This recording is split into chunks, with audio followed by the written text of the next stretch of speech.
Hi everyone, this is Dom Bettinelli, CEO of StarQuest, with a special message as we approach the Christmas season. This past year, the StarQuest network has continued to expand our mission of exploring the intersection of faith and pop culture through our many entertaining and informative programs. Now we need your generous financial support to reach new audiences with more of the life-changing and uplifting programming we've been creating for more than a decade. That's why it's very important that we hear from you this Advent and Christmas, the time when nonprofits receive most of their support for the year. If you are already a supporter of StarQuest, we thank you and ask you to prayerfully consider increasing your support at this time. If you're not yet a supporter, please become one now. Every gift counts. Could you give $15 or even just $10 per month? Whatever level of support you can offer, please show your support for SQPN this Christmas. And remember that your gifts may be tax deductible. Just go to sqpn.com/give. That's sqpn.com/give. May God bless you this Advent, and may you have a blessed Christmas season. I'm Kim Commando, America's Digital Goddess, and you're listening to the Secrets of Technology podcast. Enjoy. You're listening to The Secrets of Technology.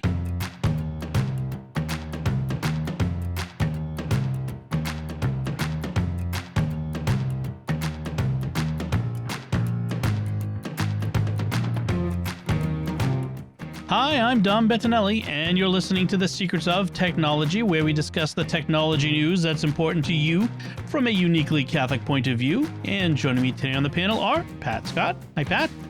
Hi. And Father Andrew Kinstetter. Hi, Father Andrew. Hello there. Folks, before we get into the show, I want to recommend another show that's on the StarQuest network that I'm sure you'll enjoy, called The Secrets of Doctor Who. And that's where Jimmy Akin, Father Corey Stika, and I discuss the latest goings-on with Doctor Who, whether it's the most recent season, which has been surprisingly good, or the other modern Doctor Who, like the David Tennant era, or we've been talking about Matt Smith coming up on the we're going to redo the Peter Capaldi season, so it's going to be good. Interesting. We also go way back to the classic Who, 50 years of Doctor Who. Now we're approaching 60 years in the next couple of years, 60 years of Doctor Who. Lots to talk about. We have a lot of fun doing that. You should definitely check it out. If you have any interest in Doctor Who at all, find it wherever fine podcasts are found, or at sqpn.com/Doctor Who.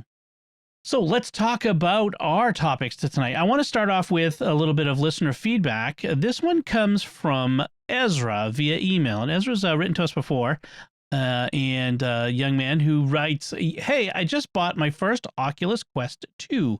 I was wondering, are there many exploration apps or touring apps that let you specifically tour places or museums in Europe? After searching a bit, I couldn't find much for that. Is there an app you would recommend?" And of course, if there's an Oculus Quest question, this is the panel for it. And specifically, Pat, take it away. Give us some answers on this.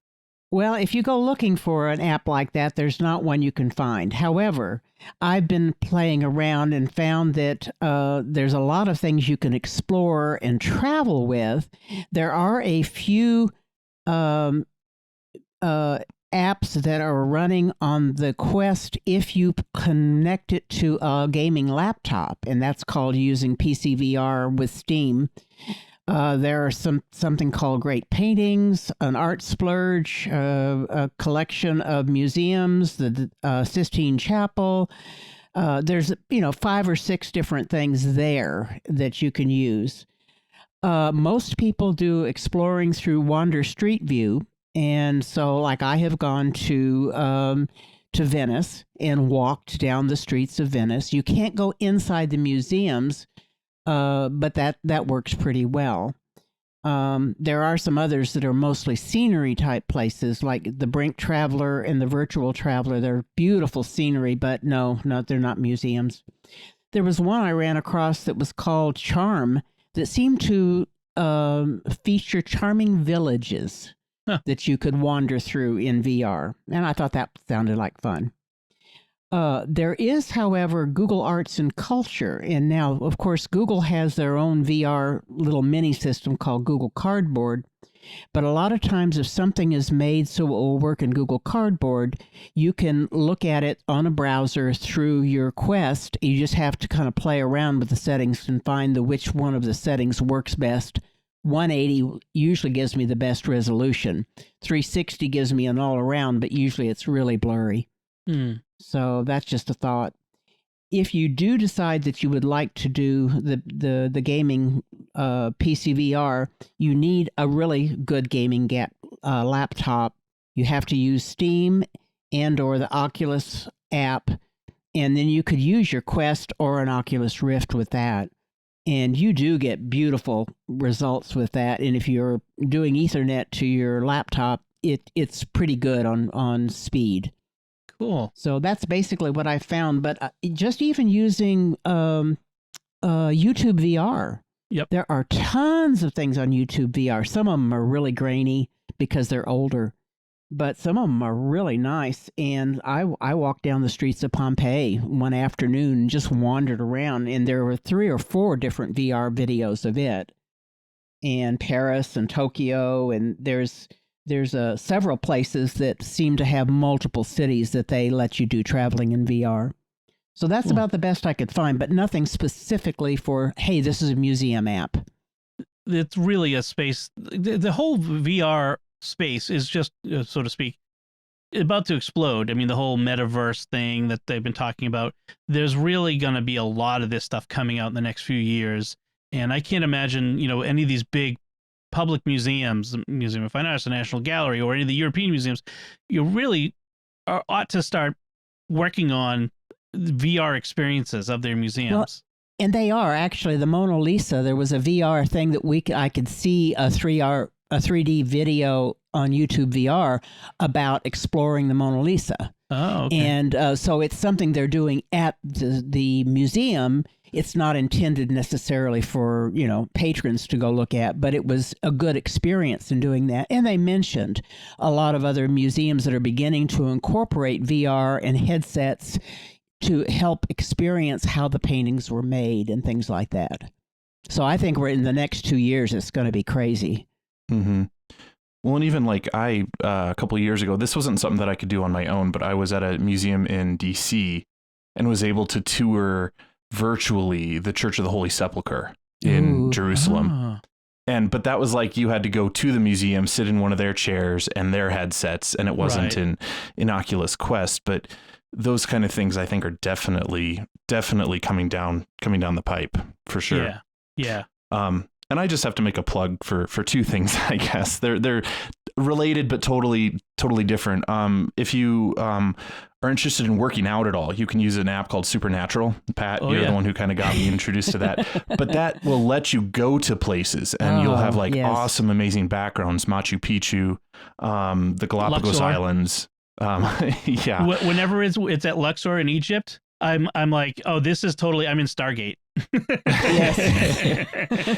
Yeah. So you don't really like walk around and experience them virtually, but it's in the background and it is gorgeous. Yeah. And then if you want to go to a galaxy far, far away and tour Batu, definitely pick up Star Wars Tales from Galaxy's Edge, because you can explore that planet virtually, which is a lot of fun. I'm still stuck inside the place where the little robot is, so I'll have to get out and get to see the city. Yeah. It changes my perspective because I've been to Disney World. And so it's cool to have the VR, which is like completely immersive, and then to actually go to the Disney World version of it. It's pretty cool. And I understand Disney is now beginning to do some VR experiences there for some of their customers too. I had seen something about VRs at Disney itself, that you would go into an experience using VR. Oh, cool. Yeah, they've done things in that realm for years. They've done 360 for years, where you're standing in a room. Yeah. But this was actually a VR headset that you would put on. Yeah. Wouldn't surprise me in the least that they would do that. Yeah. Excellent. Well, Ezra, I hope that gives you some ideas, and we'll put some links in the show notes to some of these, and we'll let us know if you find something good and you find what you're looking for. We'll let everyone know about it. So I want to go to our main topic for this episode. As you remember, last time I was here with Father Corey and Joanne, and we started talking about Christmas gift ideas, and that's what we're doing this year. We're doing several weeks of Christmas gift guides. This year we're doing it a little differently, where we're going over several weeks worth, and we're also going to be giving you ideas, tech gift ideas, from the inexpensive, say under $100, the medium price, $100 to $400 or so, and the expensive, anything over $400. Those are arbitrary numbers I just picked out of the air. I mean, it could be anything, but that's what I picked. And this is different from our picks of the week. I don't think I said this explicitly last time. It's different from our picks of the week. Picks of the week are usually things we've used, we've tried, and we're recommending. With this, these are sometimes things that we haven't tried yet, but look really cool, and we would like for ourselves even, and that somebody that you know may want one of these, some techie that you in your life. So, or you may want to let somebody in your life know that this is something you wouldn't mind getting for Christmas, that sort of thing. So, that's kind of the difference between this and our picks of the week. So let's get started talking about it. And I want to let Pat, why don't you go first with your first pick? We're going to start at the inexpensive under $100 picks. Well, several years ago, I got tiles for a lot of my family. And so I got to thinking about it, and to update that idea, the Apple AirTag, you can get one Apple AirTag and a holder. And that falls into that inexpensive realm. Mm-hmm. And you don't have to get the Apple leather holder. You can get a holder for $9. And so basically the AirTags are $30 each, unless you find some bargain that I didn't. They have a 4-pack, but I couldn't find it anywhere that looked like they were sold out a lot of places. But at any rate, and then the holder I found was $8.99 that would fit on your key ring and hold the little AirTag. So that was my idea, is let somebody have something that would be very useful in keeping track of something like their keys or their laptop, or in my case, the Quest. Yes. Yep. Yeah, I've got several of them. I've got them attached to things my kids own. I would like to get even more of them because we're constantly doing the old, I don't know where I put my Kindle or my bag or my whatever. It's perfect, especially if you get someone in your life who is misplacing things a lot. Excellent. How about you, Father Dji? What's your first pick for Christmas gift guide? So I feel like I'm like a running advertisement here on all my picks this week, but like, first of all, like, who doesn't like music? Yep. So I remember as a kid, my cousin had it was a radio that she could put in her shower. And it was the coolest thing ever. Every time we went to my aunt and uncle's, I just loved this thing. Because at home, I just had to listen to the waterfall and no music whatsoever. So upgrade that into the 2020s, and we have waterproof portable Bluetooth speakers. This one that I'm recommending is the Jbl Clip 3. It actually is one that I own, so I can personally vouch for this one, and it is in my shower, and it's fun because I can have my music playing from my phone, and and it's super small. It'll fit in the palm of your hand. But it's also something that you can take to the pool. You could take to the beach. It's got a kind of a neat little kind of carabiner clip that you can clip it to your backpack and take it with you on the go. And so for all your summer waterproof kind of activities, it's perfect for that. Or if you're like me and you like to listen to some music in the shower, it works for that as well. So that is my, and it's $50. So, definitely in the definitely in range. Inexpensive realm as we're talking. Right. And I know relatively these things are relatively inexpensive. Right. People's budgets are different, but yes, that's where we're going. We're talking under $100 for a pretty decent gift, and that is a good idea. That's the sort of thing a lot of different people, college students could use something like Even that. Even teens, teens would love that. Yep. Yeah. Excellent. And I don't know if we mentioned the AirTag is $29.99, and the holder, the Apple one, is $9. And you can find AirTag holders all over Amazon. Mm-hmm. I would be careful though, because I had a few that were not good and either broke or the clip broke. So with with AirTag holders that you get off of Amazon, you're gonna want to be a little look more at the reviews, etc. Yeah, that's So my pick for this range, for the inexpensive range, is the Anker magnetic wireless charger Magsafe. And this is specifically for people who have an iPhone that can do Magsafe. So iPhone 12 or 13, anything within those range, minis and pros and all of them can use this. And it's from Anker, like I said, which is a good reputable name. It's $55, and it magnetically charges by magging to the back of the phone. It's magnetically attached to the back of the phone, and it'll do charge through. So if you plug it in while it's attached to the phone, it'll charge the phone and then charge itself. And so it's a great little charger. I don't have one yet myself. It's on my list. So hint to any my wife that's not listening.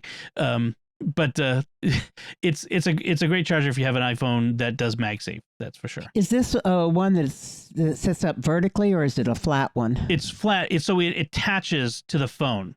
So, okay. And especially if you have a MagSafe case, it's probably it'll work better. So a MagSafe case has a metal in it. Right. So that to make the magnet hold better. It attaches to the phone, and so it's flat. It'll create a bump on the back of the phone. The phone won't lie flat with it, but it attaches and stays pretty secure. Well, I had an older Anker model that was the stand-up one that was a magnetic charge too, and that's why I asked, because that was really handy because I could prop it up in front of the computer or whatever, and right. And yes, so, they have those Anker too. makes great products. They really do. They do. Excellent. So that's our under $100 range. So let's quickly move on to our median range, and these are gifts that would retail between $100 and $399. So Pat, why don't you take it away with that one? Well, this one I don't have, but I had a client that, they asked me to set up all sorts of things, including coffee makers and I swear anything that has a chip in it, they ask me if I can set it up. So one day a lady told me, could you set up my Roku TV? And I'm thinking the little Roku box, and I've set up a fair number of those. So I said, sure. And I turned around. She said, it's over in the corner, and I see a TV. And I said, where is the Roku? She said, that's it. I said, okay, where's the Roku box? She said, the TV is the Roku. And I picked it up. It was so lightweight, but it was a fairly good sized screen. I mean, it was nice on the counter. Just picked it up, plugged it into power, connected it to Wi-Fi, and off we went. And it was the most pleasant experience in doing that. And it came with its own little remote, or you could use your phone as a remote. But I was pleasantly surprised at how easy that was. Right. You didn't have to have an existing TV that you had then to join cables to it and all that. It was just a standalone power plug. That was it. Right. If you're buying a TV these days, it's and you don't already have a smart TV box like an Apple TV or Roku or a Chromecast or Fire TV, this might be the way to go. And it's got all the apps in there for PBS and Prime and all those other apps. Yeah, so Disney Plus, even Apple TV is on there. So Apple TV Plus. It is. So it's worth it. And the one you've got linked here is at Target, and it says it's a 32-inch TV from TCL for $170, which that's pretty good for a little lightweight TV you can just stick on the counter. Or a bedroom, Yeah. I mean, 32. I remember when 32 was like a giant TV. I'm the old man who remembers, like, when I was your age, a 19-inch TV was, we all gathered around it and we got radiation poisoning from it. Well, the last TV we just got rid of was like a 36. Yeah, so. I have a 37, and I have no room for anything bigger. I literally don't. Folks may know that my family and I have been staying in rental properties while our house gets repaired, and the last place we stayed had a 70-inch TV in it. I'm like, this is it's like being in a stadium, a billboard. My kids pretended they were doing PowerPoint presentations in front of it. It was very strange. I'm like, why? Yeah, why not movies? I think they were doing TED Talks. Thank you for coming to my TED Talk about Legos. I don't know. Anyway, good pick, though. That is a good pick. Father Andrew, what is your next pick? So for anybody who knows me knows that I am a gamer. And so my medium expensive pick is the Nintendo Switch OLED version. So the OLED version came out just this past October. So it's the newest Nintendo Switch model. So it can play, you know, all of the Nintendo Switch games. It's got a 7-inch screen if you played in handheld mode. It's got 64 gigabytes of internal memory. It's got enhanced audio from the in handheld mode from the first version. It's got a adjustable stand, so you can play it kind of on your tabletop if you like. I prefer to play it plugged into the dock and in the TV mode, because then you've got the big screen. But if you're on the go, or if you're, you know, traveling, you can take it in handheld mode and go. But what's awesome about it is, of course, it does play all the current Nintendo Switch games, but they have also released fairly recently they have an online game subscription service that you can pay for that, but it'll give you access to a bunch of original Nintendo games, a bunch of Super Nintendo games, and they just started Nintendo 64, a number of Nintendo 64 games, and so they're hopefully going to be adding to that catalog, because right now it's pretty slim pickings. But some of your you know, Legend of Zelda is on there, Mario Kart, Super Mario 64, you know, so real hitting the nostalgia itch for all of us, you know, especially if we grew up on those games. So this particular model is $350, and it's, I mean, I don't have the OLED version. I have the original version, but the Nintendo Switch is definitely an awesome Christmas present for Nintendo fans. Okay, nice. Well, my pick is for the geekier set. I think you have to be a little bit geeky to want this. And this is the Elgato Stream Deck, and this has been a pick of the week for me. They've updated it. This is the Mark II, the newer version, and it's $190. And it's the 15 key version. There's also a smaller version and a larger version. What's nice about this Stream Deck is it's a programmable control panel for your computer. It's USB connected, and it's got software that you install on the computer, and then you can do all kinds of things. Now, it comes pre-installed with things like to control Zoom or any of the live streaming Skype or stuff like this, so you can mute and record and all those things at the touch of a button. The programmable buttons are little OLED screens themselves, so they change as the state changes. So you switch from one app to the other. The buttons change. They can show data. Like they can show like 2 or 3. You know, like depending on how they're programmed. I have it set up on mine where I have it connected to software called Keyboard Maestro, where I can hit a button and it will take a series of steps, automations on my computer, and do a whole bunch of stuff. So I have it set up with like a program I use called Drafts, where when I have a new episode of a show that I'm preparing for, I press one button, I enter in the episode title, the date we're going to record, the date we're going to, it'll release, and then it sets up a OmniFocus project, it sets up folders, you know, on the hard drive for where the files are going to go, all that sort of stuff. And all that is programmed automation and Keyboard Maestro, but I can do it all at just the press of a button, and I can do it for each of our shows. So like Secrets of Tech has its own little artwork on the button and that sort of thing. So it's a lot of fun. There's a lot of people out there who've written about it on their blogs and various places in Reddit, where you can get ideas about how to use it and set it up. And if you want to get a slightly unusual for someone who likes to go a little beyond the usual with their productivity enhancing, they're hacking their productivity, this might be something that they might enjoy. So that's one thing that's going to be my recommendation at this particular level. All right. That okay, cool. Intrigues me for sure. Yes. Anything to be more productive. Yes. And that, I mean, it's so cool. I'm almost tempted to want the bigger version, which is a little more expensive.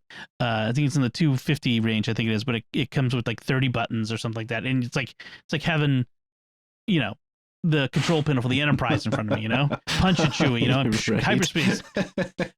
It's a lot of, it's really awesome. I mean, I can go on and on about it. Maybe someday I'll make that a segment we'll talk about, where I'll talk about it at length.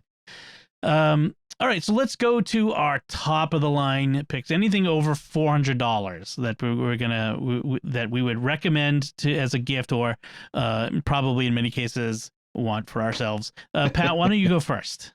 Well, this will be a surprise to everyone. That my pick, I actually had to bump up a little bit to get it over to that higher than 400, is a Quest 2. The Quest 2 comes with 128 gig for $299, but I went to go ahead and choose the one with 256 gigabytes of storage for $399. So to get it over 400, I added the head strap that I like best, which is a halo type strap that keeps the pressure from being too hard on your head.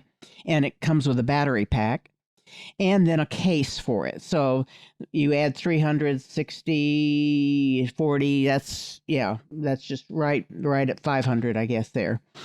So at any rate, that's my thing. And I have a lot of people that I see on the Facebook groups that's what they're getting for Christmas, or that's what they're giving for Christmas. So this, if you're going to get one, you should look pretty quickly. Yeah. But there are places. I ordered one for my daughter who did not have a Quest. I ordered it on Friday night and it showed up at my door on Saturday. This is highly unusual because last year when I ordered one, it was 3 weeks to 4 weeks before it got there. So sooner the better. Yes. I like this Halo strap that the Bobo VR M2 with the battery pack. It's a little different from the one you and I had talked about for right. I don't have this one, but the battery pack adds a lot of usefulness to it. Well, not only does it add battery life to the headset, it counterbalances. That's one of the problems with these Halos is it's all front heavy because the goggles are hanging off the front. Usually it's the strap wrapped around your head that holds it there, but the Halo kind of sits on top and the glasses are the goggles are hanging in front, and so you need some counterbalance weight in the back. So a lot of people have Velcroed battery packs onto it, like That's I what did. I've done. But having this built in as a counterweight is a great idea. So yeah, it's good for those people who aren't very do-it-yourself type people. It's already there. They don't have to worry about it, and it extends the time that they can use it as well as relieves the pressure and the weight. I may put this $60 head Halo on my list as well. So you can be a saint with a Halo. My ulterior motive, yes, that's right. That's the only way I'm going to probably get a Halo. My ulterior motive for this series of episodes is becoming clear. This is to help me build my Christmas list. All right, Father Andrew, you're up. What's your pick? Okay, so this is definitely my favorite out of all of my Christmas picks for this episode. My pick for the expensive one is a Legends Ultimate full-sized arcade cabinet. So definitely, hitting that, nostalgic kind of itch that we have. But I mean, to play on an arcade machine, an arcade cabinet, there's just something fun about that. I mean, they're still around. Thankfully, there's a few arcade places around, but it's not like it used to be. And I'm sure, Dom, you probably knew it when it was more thing, even before I was really into it.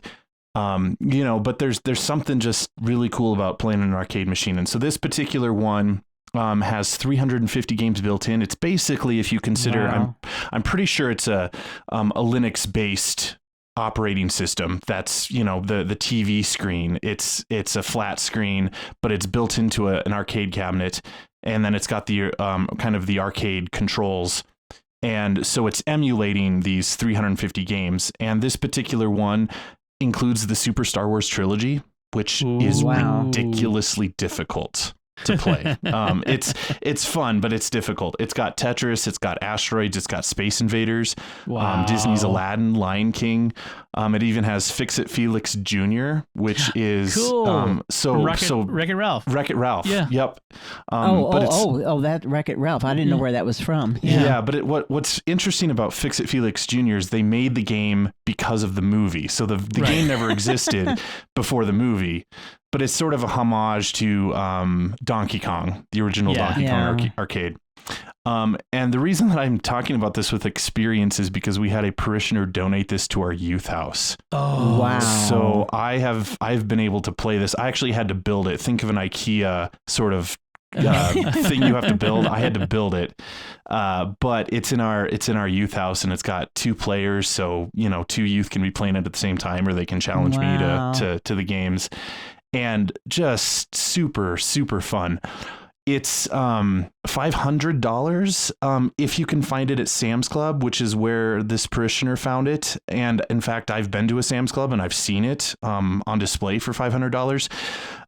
But you can't just like go to their website and buy it. You can find it for $800 at this other website, and you can find it at other stores too if you're lucky. I think Sam's Club was our maybe the best bet, but this other website has an Apple Pay button here, and I'm really not pressing this button.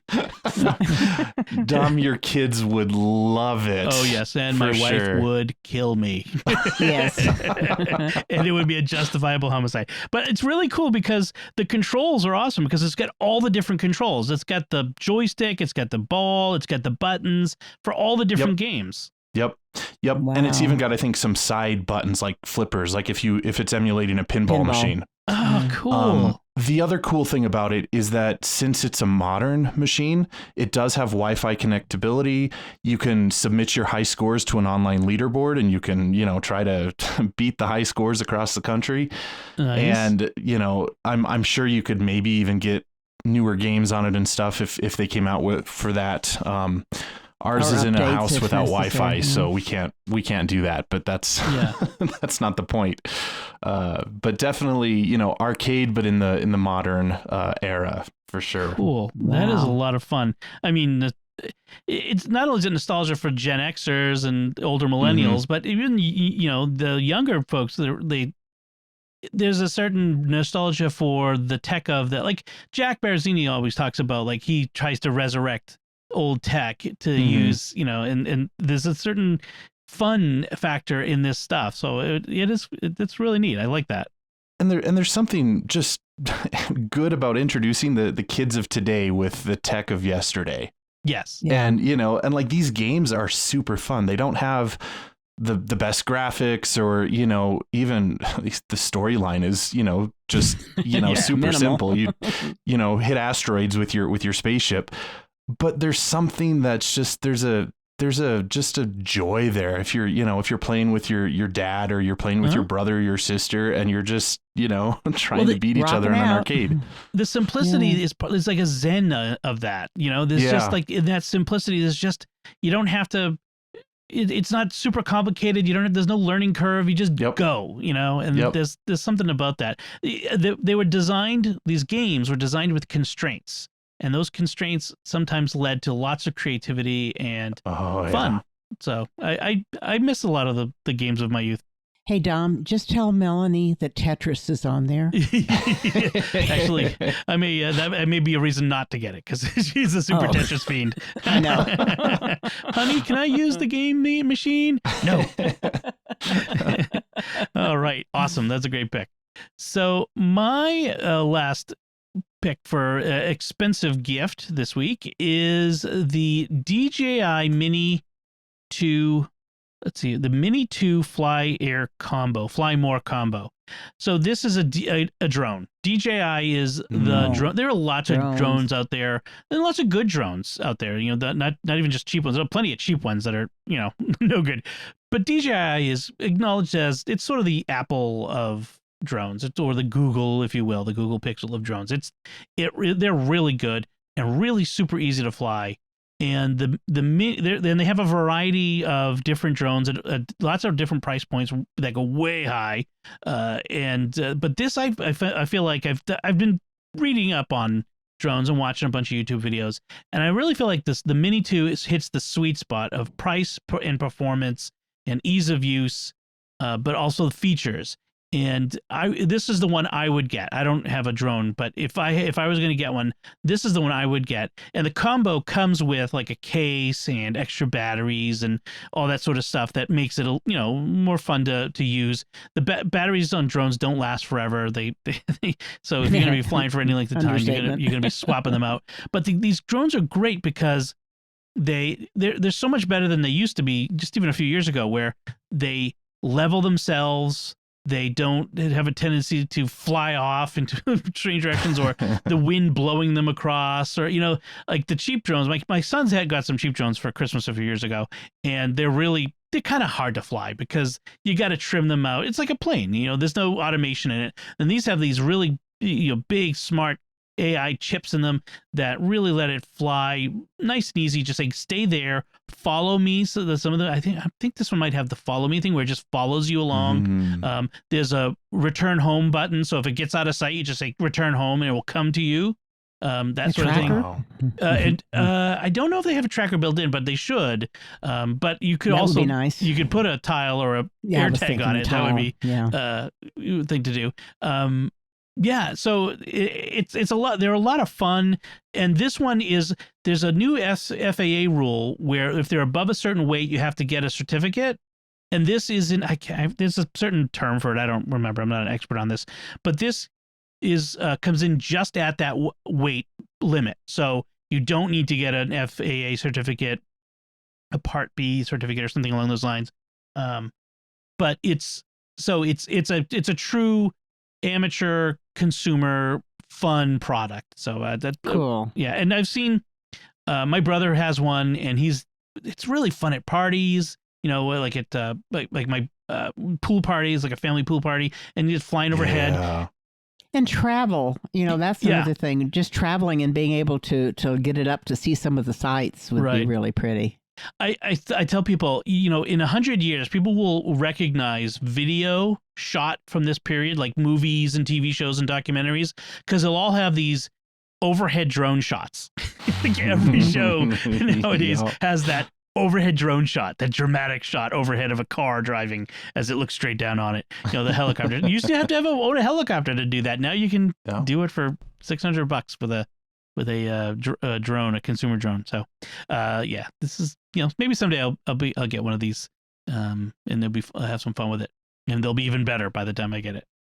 All right. So I think that's a good set of the 9 different gifts at different price points. And we'll do this again next week. We'll do one more week of this. Then we'll move on to something else, but that should give you time, hopefully, to get any of these if you plan on getting them for Christmas. And if you have ideas, if you have some super cool Christmas techie gift ideas that you think we should talk about, let me know. You send an email to technology@sqpn.com, and we'll talk about it on a future episode.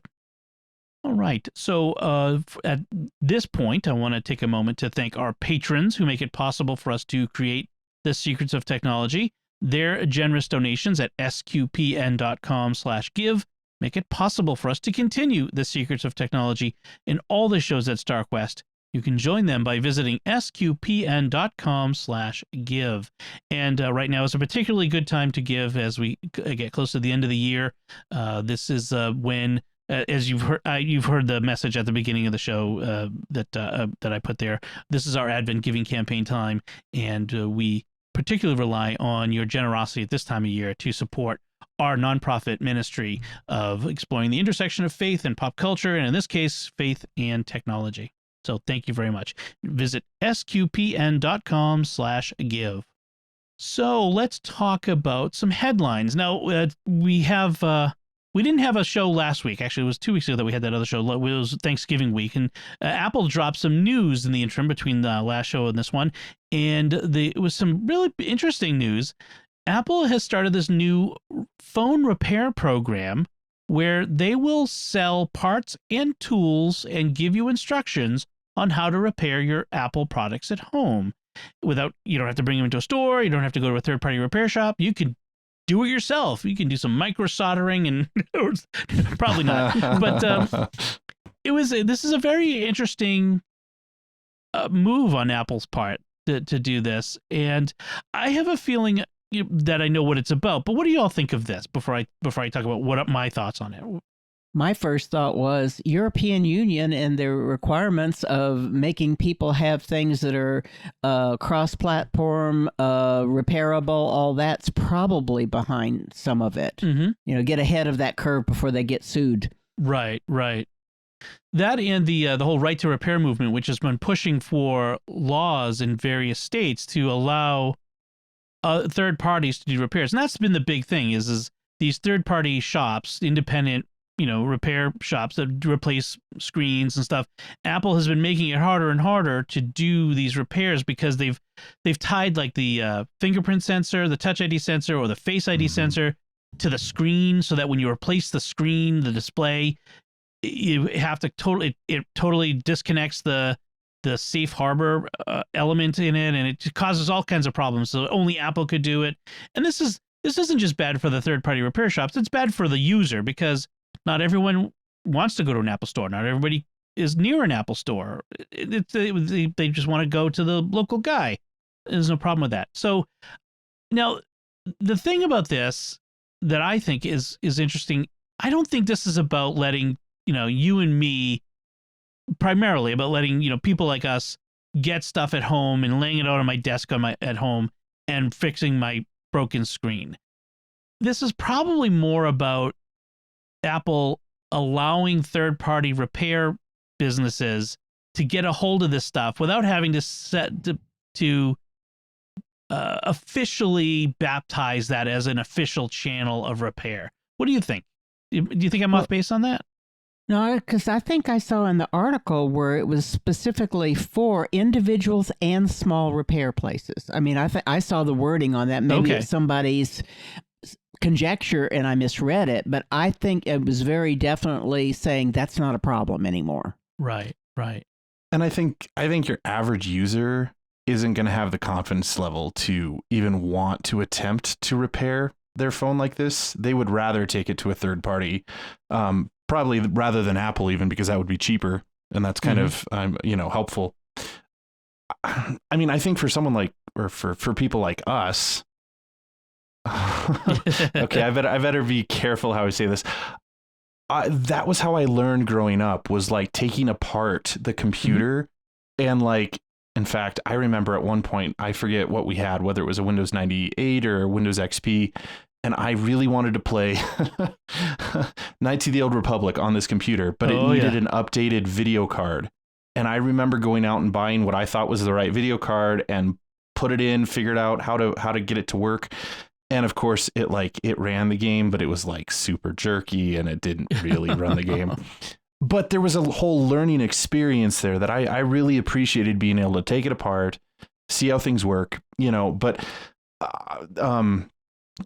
part of me would love to do that with the iPhone. And then the other part of me is terrified that I would just actually damage it more. And then I need to take it in anyway. So I suspect you're right, Dom. I think it'll help the third party people rather than the individual user. Unless you've got your old iPhone or right. Unless you have kind of you're willing to take that risk to open it up yourself, which a lot of people will, for sure. Actually, my son has taken apart several iPhones and to put in a new speaker or to put in a new headphone jack when they were broken. And the thing is they were for friends.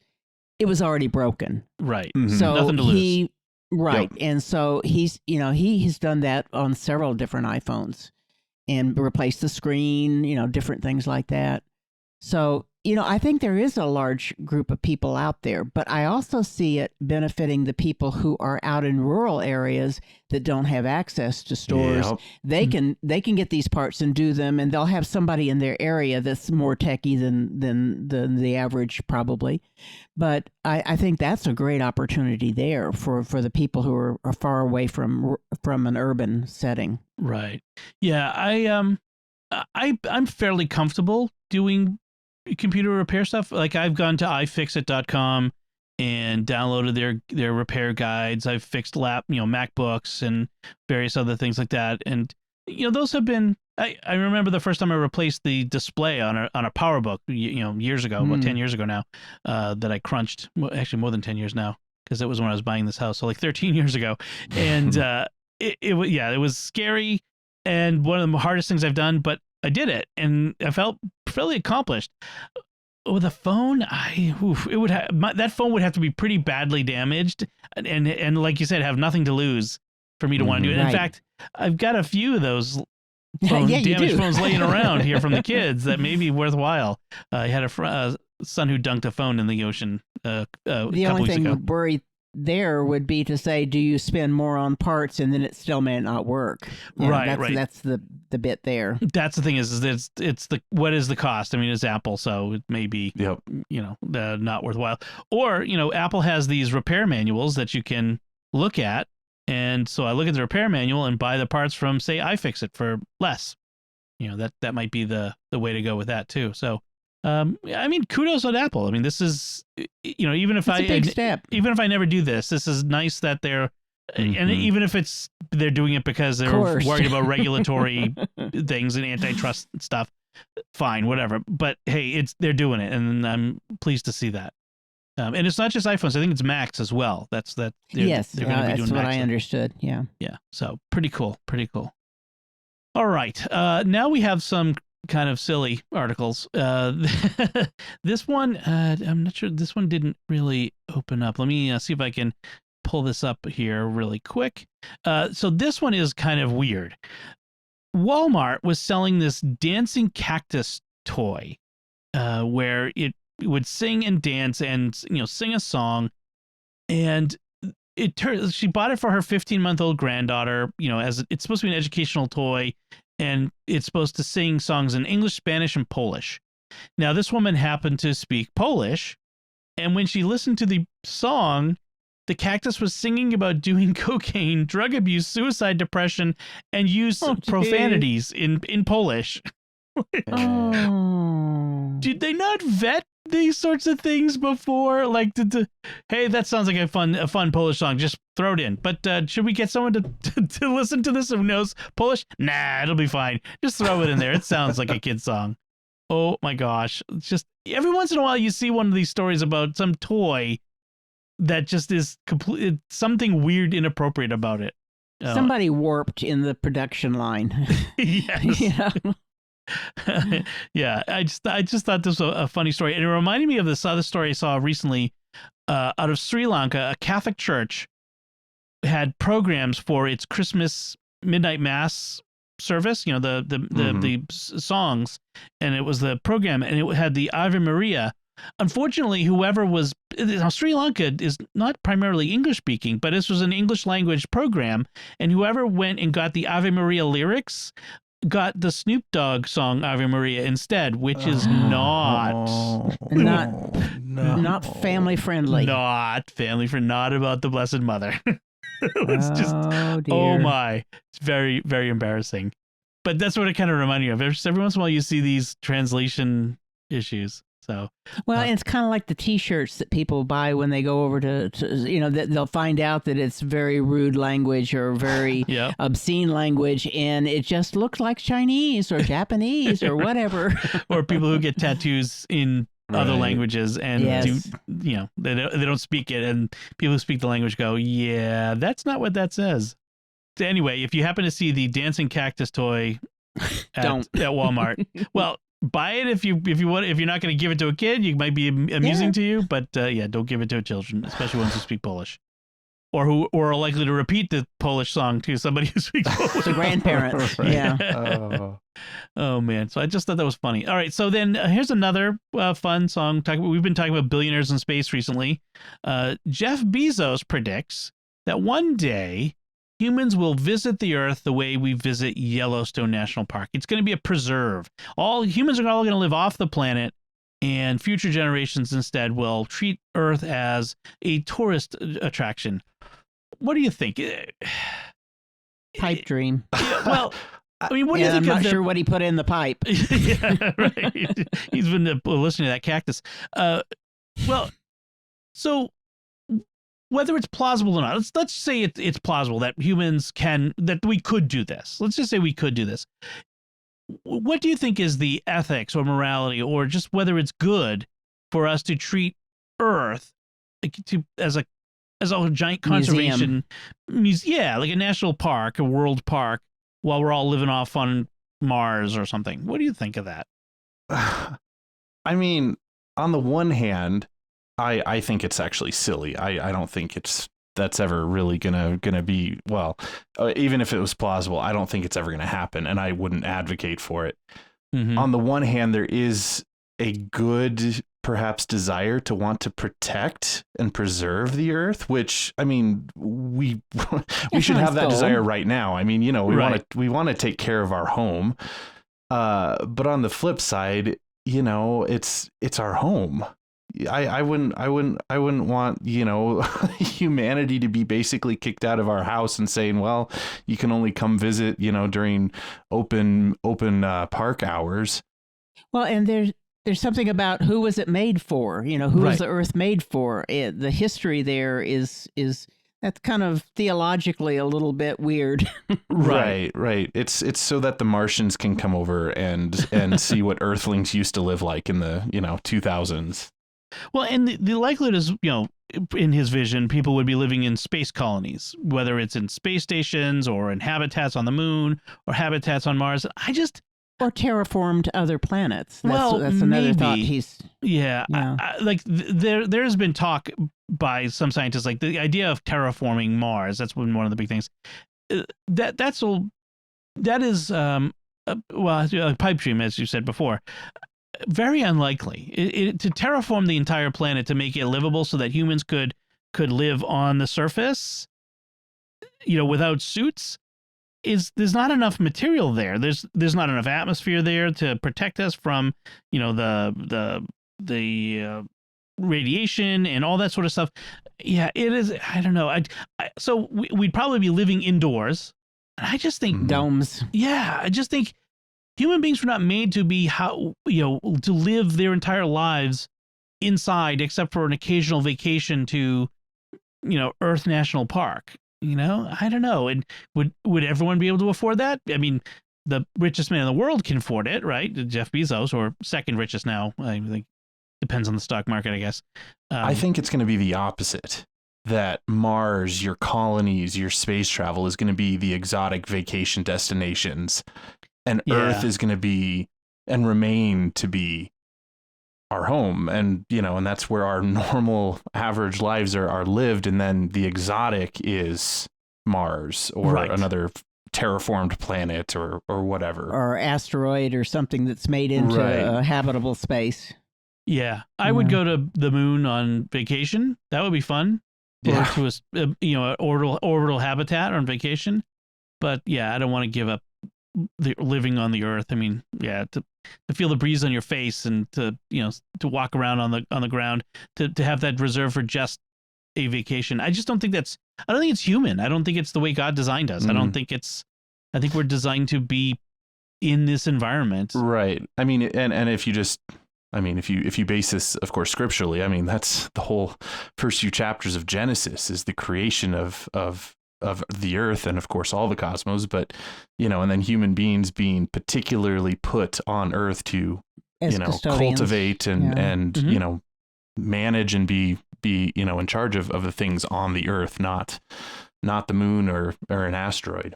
Yeah. Yeah. So sorry, Jeff, you can imagine all you want, but we're not. Put that in your pipe and smoke it. and with your cactus toy. All right. Enough of that nonsense. So let's move on to our picks of the week. And these are, again, as I mentioned, things that we have used or recommend or that we like. So, Pat, why don't you go first? What is your pick of the week this week? Well, this is kind of an opposite of everything else I've been talking about recently. But I thought it is technology, and I see a real value in it. A timer cap for medicine bottles that tells you when you last opened the bottle. Oh. And I have a daughter who's on a lot of medications, and she has found this invaluable because she's very forgetful. She gets distracted. She doesn't remember whether she took a particular med or not. This has really helped her. And so they're tall timer caps. So they have a replaceable battery, and they come in different sizes. So depending upon how large your prescription bottle is, you're just buying the cap that goes on these things. Or you can buy a set that has the bottle and the caps that you would just put your own medicine in. But as I say, it's low tech, but it is tech. So I thought, let's try it. This would be good, not just for even older folks, but for like parents of little kids. How often you're sleep deprived and you're trying to, like, I can remember the conversation with my wife, like, when did we give that medicine last to the baby? Exactly. Is it time for more medicine, please? To help them sleep. Like having that sort of thing. There needs to be a good app for that, by the way, to help parents keep track of when they've been giving their kids medicines and bottles and all that sort of stuff. There isn't there are apps, but there's not a really good one. There is an alternate company that makes ones that actually have a combination lock on them. So that if you did have houses with small children, not only is there a cap on it with the little timer, but it's got something that you have to put in 4 digits and rotate them around to open it up. Oh, so okay. that would be something too. That's good too. Yeah, nice, excellent. That is tech. That is good tech. Father Andrew, what's your pick? So my pick, I'm sure everyone in this day and age has run into this problem that there just isn't enough characters in your social media profile to put multiple links to places. Yeah. So there is a solution for that. There is a free online service called Linktree. And so it is a service that will generate one link that you can put, wherever in your social media profile. And then it'll take you to a page where you can have multiple different links that will take you to different places. So that's the tree, the branches that would take you out. Cool. So for example, like on my Instagram, I have a link to the Secrets of Star Wars podcast, the SQPN Secrets of Star Wars merch, Secrets of Technology podcast, and my personal website.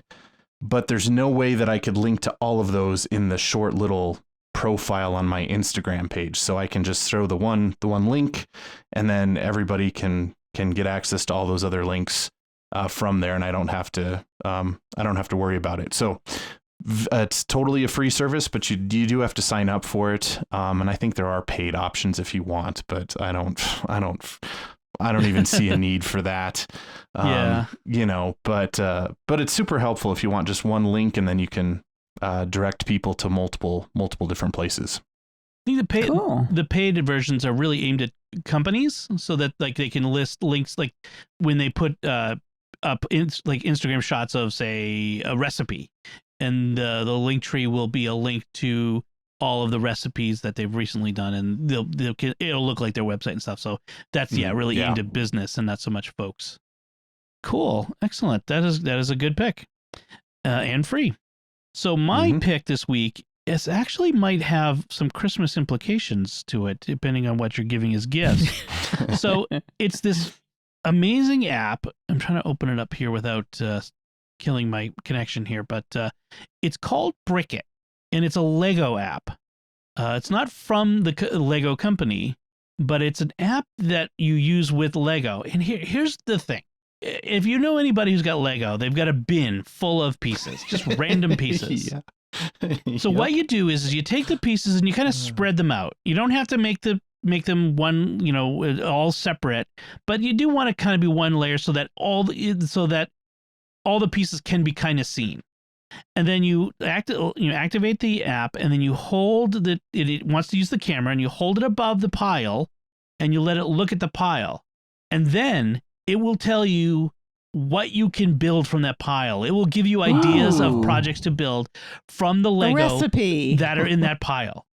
I mean, it's an amazing machine language application. Like this idea of it can look at the pile, it recognizes the different kinds of bricks, all the different kinds, and from different orientations, and even partially covered, and then very quickly come up with all of these different, like you said, recipes or plans for little projects. And to boot, it has all of the different official Lego plans in there, so that if you know that you bought the Kylo Ren shuttle Lego set, say, and years ago, and you built it, and then it all got smashed up and thrown into a bin. Tell me how I know how this happens. And you're a distraught 10-year-old who wants his Lego's Kylo Ren shuttle again, and how can I possibly? Well, this, you could say, I want you to find all the pieces for this from this pile, and it will help you recover that, and then help you rebuild that from the pile. So all the plans are in the app, so you can. It's a fascinating, amazing app. Right now it's iOS only, but they do say they have an Android version it said coming this fall, so anytime now. It is an amazing app, and it's free. So I think it's free. I'm pretty sure it's free. Wow. I don't think I paid for it. That would have been super cool to have as a kid. Oh my gosh. Yeah. Instead, I spent hours hunting just for random pieces and just, built whatever I could. Right. So at one of the rental places we stayed at, they had in their basement this giant bin of Legos. And so my 3 youngest kids were down there constantly, and you hear the noise, the of Legos shushing back. Yep. I'm like, just close the cellar door and they can stay in the basement. And but they would get the phone and or the iPad, and they would hold it over it, and then they would be able to build stuff from it. It's just amazing. What clever technology that is. Wow. So check it out. Brickit for free. Excellent. So I think that about does it for us this time. I do want to encourage you to give us some feedback if you have questions, tech questions of your own, like Ezra did today, or if you have any responses to any of our picks or gift guide or headlines or anything we talked about, or just anything you want us to talk about from a tech perspective, you can let us know by commenting on the show at sqpn.com/technology or the SQPN Facebook page at facebook.com/StarQuestMedia, or send an email to technology@sqpn.com. And you can find links from our discussion, all of the gift guide links, everything, and our picks of the week in our show notes at sqpn.com. Remember to like each episode of Secrets of Tech on our Facebook page, retweet it when we're on Twitter at SQPN, leave us comments there. So until next time, Father Andrew Kinstetter, thank you for joining me and sharing the secrets of technology. Absolutely. Pat Scott, thank you as well. It's been fun. And once again, I'm Dom Bettinelli. Thank you for listening to the Secrets of Technology on StarQuest.